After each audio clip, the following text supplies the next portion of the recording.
বৈধ কাগজপত্র থাকার পরেও কলিং ভিসায় গত বছর মালয়েশিয়া যেতে পারেননি প্রায় 18,000 শ্রমিক। নির্দিষ্ট সময়ে মালয়েশিয়া যেতে না পারা শ্রমিকরা 4 দফা দাবিতে রবিবার প্রবাসী কল্যাণ ভবনের সামনে মহাসমাবেশ কর্মসূচি পালন করেন। এ সময় তারা অভিযোগ করেন, 1 বছর যাবৎ মন্ত্রণালয় ও এজেন্সির দুয়ারে দুয়ারে ঘুরেও মেলেনি কোনো সমাধান। এতে পরিবার নিয়ে মানবেতর জীবনযাপন করছেন তারা। নতুন করে মালয়েশিয়ার শ্রমবাজার খুললে অগ্রাধিকার ভিত্তিতে বিনা খরচে তাদের পাঠানোর দাবি জানান ভুক্তভোগীরা। স্বপ্ন ছিল মালয়েশিয়া পাড়ি দিয়ে বদলে যাবে ভাগ্যের চাকা। তবে বৈধ কাগজপত্র থাকার পরও সিন্ডিকেট আর অতিরিক্ত বিমান ভাড়ার কারণে গত বছর মালয়েশিয়া যেতে পারেননি প্রায় 18,000 শ্রমিক।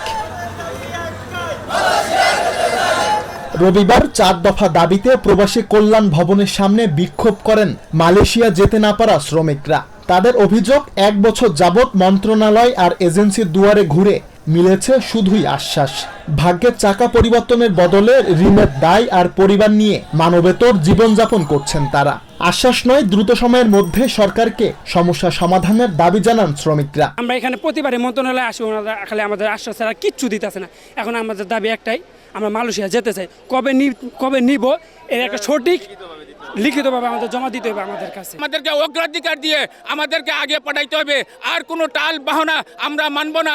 আর কোনো ধরনের প্রতারণা যাতে আমরা শিকার না হই। দাবি আদায় না হওয়া পর্যন্ত আন্দোলন চালিয়ে যাওয়ারও ঘোষণা দেন বিক্ষোভকারীরা। আমরা কি করব? আমাদের দেওয়ালে পিঠ থেকে গেছে, আমরা তো কিছু করতে পারতেছি না। এখন সরকারের কাছে আমরা বারবার দ্বারস্থ হয়েও আমরা কোনো সমাধান পাচ্ছি না। আজকে আমরা রাজপথে নেমেছি আমাদের সমস্যার সমাধানের জন্য। সরকার থেকে যতক্ষণ পর্যন্ত আমাদের সমস্যার সমাধান না দিবে আমরা রাজপথ থেকে উঠবো না, আমরা বাড়ি ফিরে যাব না। এই ভিসা ম্যান পাওয়ার হয়েছে, লোকগুলো সবাইকে নিতে হবে, উভয়কে। আর যদি আমাদের দাবিগুলো না মানা হয় তাহলে আমরা রাস্তা ব্লক ছাড়া আমাদের কোনো উপায় থাকবে না। একই দিন ম্যানপাওয়ার ক্লিয়ারেন্সের নামে হয়রানি বন্ধের দাবিতে মানববন্ধন করেন সৌদি আরব গমনেচ্ছু কর্মীরা। প্রবাসী কল্যাণ ভবনের সামনে বিক্ষোভ ও মানববন্ধন করেন তারা। সৌদি আরবের বৈধ ভিসা থাকায় বিএমইটির হয়রানি বন্ধের দাবি জানান তারা। যাবতীয় কাজ সম্পন্ন করার পরেও আমাদেরকে কেন ম্যান পাওয়ার ক্লিয়ারেন্স দেওয়া হচ্ছে না? এটা বাংলাদেশ সরকারের কেমন পায় তারা? আমাদের ভিসার ম্যাচ শেষ হয়ে যাচ্ছে, তার আগে আমাদের আজকের দিনের মধ্যে আমাদের ম্যান পাওয়ার বুঝে দিতে হবে। আর যদি আমাদের ম্যান পাওয়ার বুঝে না দেওয়া হয় তাহলে আমরা প্রবাসী কল্যাণ মন্ত্রণালয় আমরা পুরো ব্লক করে দিব। দ্রুত সময়ের মধ্যে বিএমইটির জটিলতা নিরসন না হলে কঠোর কর্মসূচির হুঁশিয়ারি দেন বিক্ষোভকারীরা। সুলাইমান কবির, TVN 24, ঢাকা।